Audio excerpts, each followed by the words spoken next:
Obviously, it's been a rough patch for the boys. You know, we haven't had the results that we've been wanting, but it was good to get the result over Melbourne Victory. There's no team, no club that we like to beat more here in South Australia than Melbourne Victory. And you know, the boys got the job done. I thought the performance, especially in the first half, was better. Was actually quite good.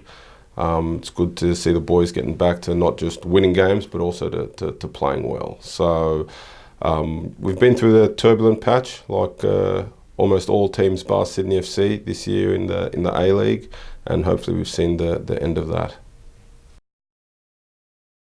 Yeah, so we're welcoming back a host of players over the last couple of weeks. Obviously, Riley was out for about a month.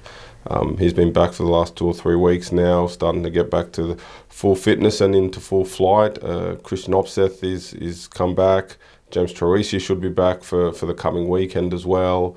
Mirko Boland, good to see him back. I think it's his first A-League game this season, so a quality player that we're finally able to use again. Hopefully that's the end of his injury woes, and we welcome him back with open arms, obviously. And look, I think as we keep bringing players back on board, the coach is going to have some more difficult decisions to make, adds a bit more depth to the squad, and it should help us get more positive results going forward. Yeah, we've seen a few players depart the club during the January window. Carlo Armiento, the first of those. I'm not quite sure where he's going, but hope he finds a new home soon. He's a top young talent, and I'm surprised that he hasn't been picked up as yet. Daniel Margush and Vince Leah recently departed.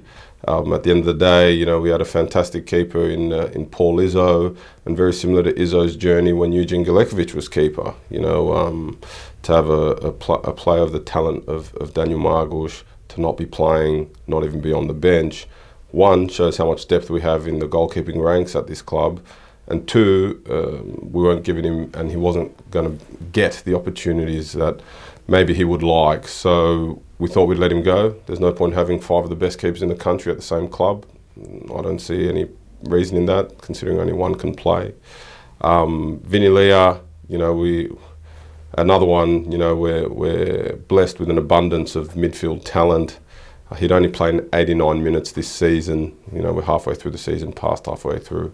And, you know, he wanted to play more minutes. He wanted to play more games.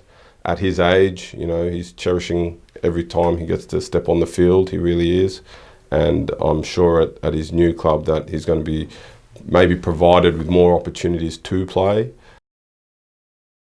It's been great to re-sign a number of players. We've announced quite a few, and there's more announcements to come. There's other re-signings that have happened some time ago actually, but we're yet to announce those, and also in talks with a number of other players about keeping them here beyond this season. So always working in the background, and you know, it's great to see that so many boys are willing and able to stay at the club. I think we've got some good culture here, and a very good team environment, fantastic group. And if we can keep not all of them, but a number of them together for the longer term, I think that bodes well for the club. There's also a number of players who all want to come to the club for the first time, all want to return to the club. I've been contacted by a couple of players and a number of agents about potential recruits for us. Whether they come in the January window, I'd like to bring at least one in the January window, if I'm honest. Whether they come or not, you know, we're still in that process. But apart from that, it's great to see that there's, you know, so much talent wanting to be a part of this fantastic football club. Yeah, very disappointing season for the girls, obviously, to pick up only 1 point in the season to date. You know, it's not satisfactory, really, if I'm honest. But in saying that, you know, the benefits of it, you know, there's always some positives to come out of these things. And, you know, I can definitely say that the South Australian girls have been getting more minutes, more exposure, gaining experience in the W League. The coaches have done the best job they possibly can with the group that they have. But as a club, I think, especially going forward, you know, we're really going to focus on youth and young South Australian girls playing in the W League. It's a medium sort of term strategy. We're not saying we're going to win the W League next season, but definitely over a number of years, if we keep, you know, blooding the best SA female football players, then I think we can have a formidable side in time. Yeah, in the Foxtel Youth League, the boys have been performing extraordinarily well. They're one game away from making the final of that competition. There's no surprise that, you know, all the other A-League clubs are looking in South Australia trying to poach our players. I'm sure that's bound to continue, but we're happy with the young boys as they travel at the moment. Like I said, one game away from the final, which would be a fantastic achievement and, more importantly, a fantastic experience for them if they are to make it that far.